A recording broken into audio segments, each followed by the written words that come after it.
Olá, estudantes do 7º ano. Nesse vídeo vamos conversar um pouco sobre depoimento.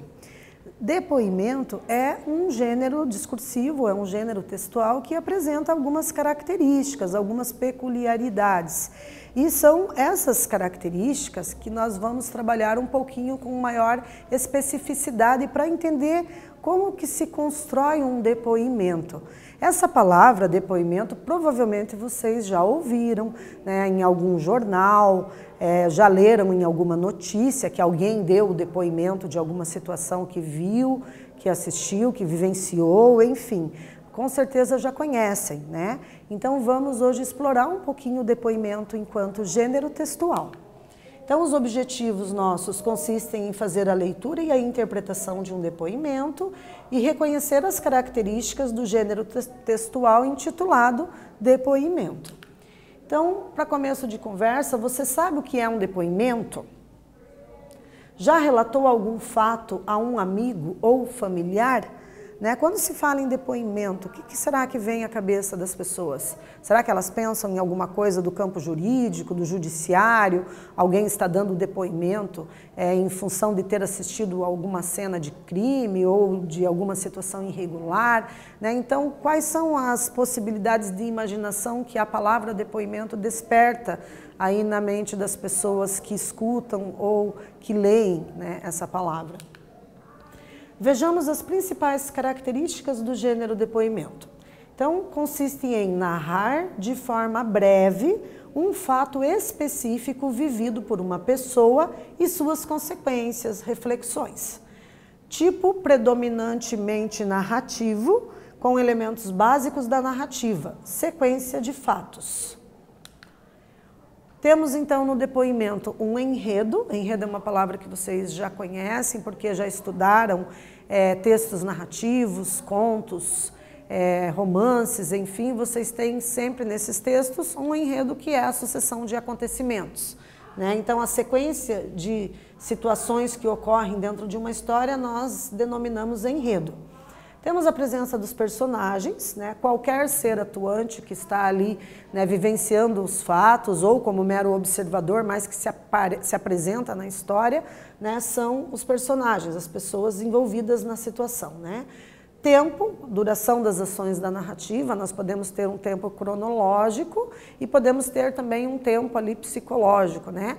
No caso da literatura. No caso do depoimento, geralmente a gente só tem mais a duração do tempo, tal como podemos observar no calendário mesmo, né? O espaço, que é o local onde se passa a narrativa, onde os fatos acontecem, e o foco narrativo. Temos aqui o tipo de narrador, certo?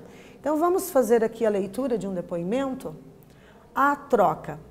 Para mim, livro é vida. Desde que eu era muito pequena, os livros me deram casa e comida. Foi assim. Eu brincava de construtora, livro era tijolo. Em pé fazia parede, deitado fazia degrau de escada, inclinado encostava num outro e fazia telhado. E quando a casinha ficava pronta, eu me espremia lá dentro para brincar de morar em livro. Foi assim. Eu brincava de construtora, livro era tijolo. Em pé, fazia parede. Deitado, fazia degrau de escada. Inclinado, encostava num outro e fazia telhado. E quando a casinha ficava pronta, eu me espremia lá dentro para brincar de morar em livro. Então aqui a nossa primeira atividade, né, retomamos um fragmento do depoimento que acabamos de ler. E nesse trecho, a qual outra atividade infantil a autora está comparando a leitura na infância? Né? Então, que tipo de atividade infantil as crianças costumam fazer e que tipo de comparação a autora estabeleceu aqui com esse depoimento? Um tempo para vocês treinarem a proficiência na língua escrita, elaborando a resposta para a nossa primeira atividade.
Observem que a autora está comparando a leitura na infância a brincar de construir uma casinha, né? Então é comum a gente ver as crianças brincando de casinha, tentando construir uma casinha, né, com alguns insumos que é possível, e aí aqui a autora fez uma comparação, né?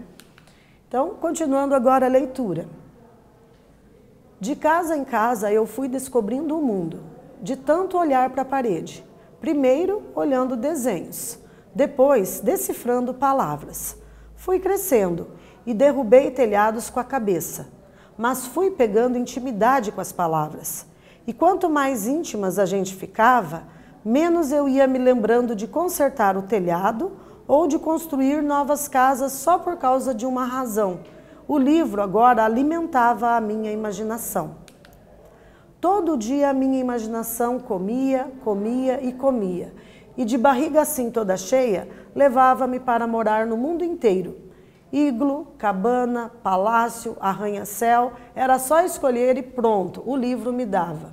Foi assim que, devagarinho, habituei-me com essa troca tão gostosa que, do meu jeito de ver as coisas, é a troca da própria vida.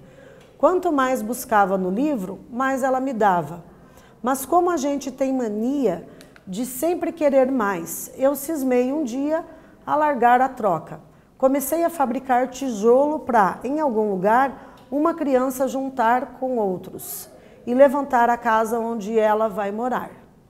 Lígia Bojunga Nunes, né? A autora então escreveu aqui, né? Nós temos no desfecho uma linguagem um pouco figurada, né? Com sentido conotativo.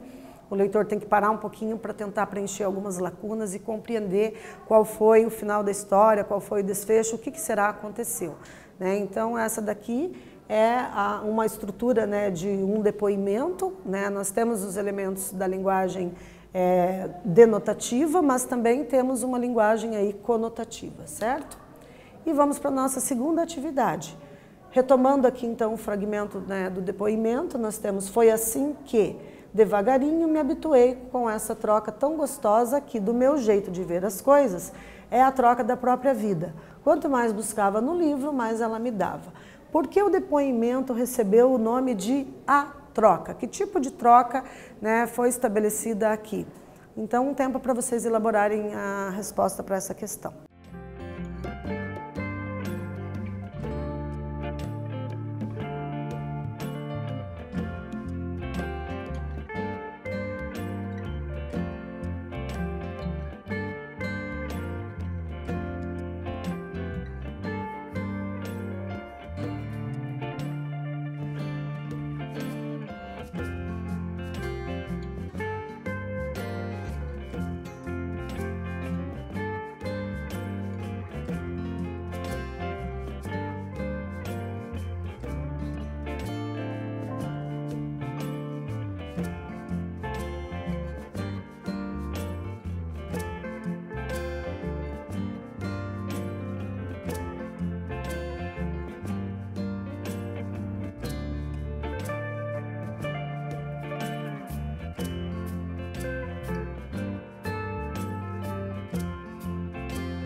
Então, pessoal, uma sugestão aqui, né, para a gente pensar essa questão, consiste em afirmar que a palavra troca foi empregada com o sentido de retribuição.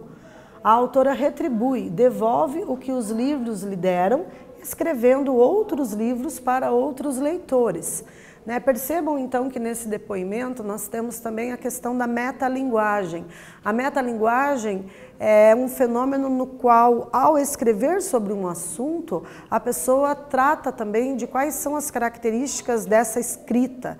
E aqui a gente pode pensar numa metalinguagem num sentido mais metafórico, mais conotativo, quando a gente percebe que ela expressa o que a leitura promoveu no interior dela, o quanto de imaginação, de inventividade, de criatividade a leitura de vários livros foi construindo no repertório literário dela, no cérebro, nas estruturas cognitivas ali, por meio dessas leituras que foi possível ela fazer com que agora as pessoas possam também ter a oportunidade de usufruir das leituras dos textos que a autora produz. Então a autora produz vários textos literários, ela utiliza ali uma linguagem, como eu disse para vocês, conotativa, figurada, quando ela diz assim que tentou construir ali tijolo por tijolo.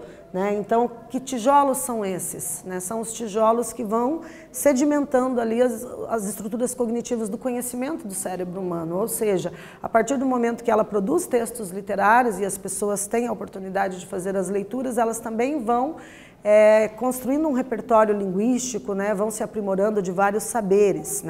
Então é interessante ali vocês perceberem que essa troca é uma troca que vai além do contexto verbal, é uma troca que vai para o contexto extraverbal, ela faz comparações ali com as brincadeiras infantis de construir casinha no início do depoimento e depois vai dizendo quais foram as consequências dessas leituras na vida dela, que acabou se tornando escritora, certo? Então vamos para a nossa terceira atividade agora. Vocês têm mais um fragmento aqui do depoimento. Mas, como a gente tem mania de sempre querer mais, eu cismei um dia alargar a troca. Comecei a fabricar tijolo para, em algum lugar, uma criança juntar com outros e levantar a casa onde ela vai morar. O que a autora fez para dar oportunidade para que outras crianças também pudessem alimentar a imaginação? Então, de que forma que as leituras permitiram a ela tomar uma decisão de ser escritora e o que ela fez para que outras pessoas, outras crianças, outros adultos também tenham essa oportunidade. Um tempo para vocês elaborarem uma resposta.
Retornando então, nós temos aqui que ela se tornou autora, escritora, né? Escreve livros infantis e juvenis.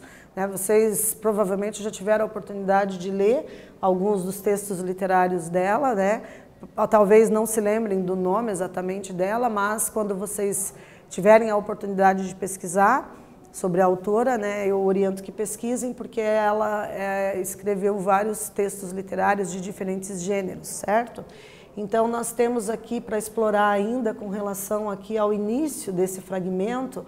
Observem que aqui é uma citação, né, do depoimento. Essa citação ela aparece entre aspas, então a marca, a pontuação adequada para a gente fazer citação, que é quando a gente pega ideias que não são nossas, que são escritas por outras pessoas, nesse caso pela escritora, e quer citar ela em algum lugar, a gente utiliza as aspas, né? Essa é uma forma adequada de fazer citação se a gente está escrevendo ali um texto em prosa normal. Se a gente está fazendo a digitação de algum trabalho acadêmico, algum trabalho escolar e quer fazer essa citação, existe uma regra ali, né, dentro das normas da ABNT, que diz o seguinte, que você tem que fazer um recuo de 4 centímetros quando você está digitando, né, numa folha A4, tem que fazer um recuo e aí você começa a escrever a citação num tamanho de fonte diferente. Por exemplo, se o teu texto foi digitado numa fonte Arial 12 ou calibre 12, na hora de fazer a citação você tem que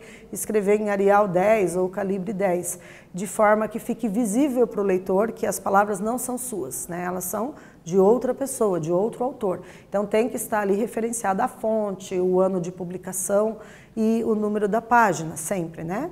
Então a gente tem essas possibilidades de pensar em citação. Vocês estão acostumados provavelmente a ler as citações marcadas entre aspas, né? As aspas também servem às vezes para a gente querer dizer uma outra coisa, né? Quando eu digo assim, tal coisa aconteceu, quer dizer entre aspas, né? Ou seja, não foi bem assim.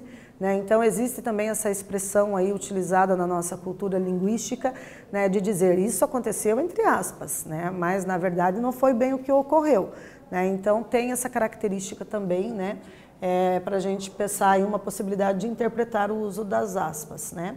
Observem também que aqui nós temos a palavra mais, e a palavra mais ela aparece 2 vezes nesse fragmento, quando ela diz mas como a gente tem mania de sempre querer mais, né? Então nós temos aqui uma possibilidade de pensar, né, essa ideia de mais como um quantitativo que serve para acrescentar ideias e ideias de leitura nesse caso, né? Especialmente no uso do segundo mais. A gente quer mais o quê? Mais leitura, mais imaginação, mais criatividade, mais inventividade. Então, nessa aula nós lemos e interpretamos um depoimento da autora Lígia Bojunga Nunes, atentando para a finalidade e estrutura do texto. Eu espero que vocês tenham gostado e até breve.